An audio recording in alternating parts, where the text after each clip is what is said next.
எனது வீடு எனது வாழ்வு என்று வாழ்வது வாழ்க்கையா? இருக்கும் 4 சுவருக்குள்ளே வாழ நீ ஒரு கைதியா? தேசம் வேறல்ல தாயும் வேறல்ல ஒன்றுதான்.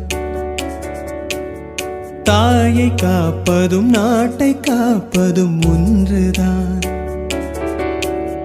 கடுகு போல் உன்மனம் இருக்கக்கூடாது.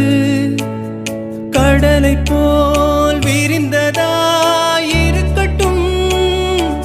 உன்னை போல் எல்லோரும் என எண்ணோடும், அதில் இன்பத்தை தேடோடும். சாதி மல்லி பூச்சரமே சங்கத்தமிழ்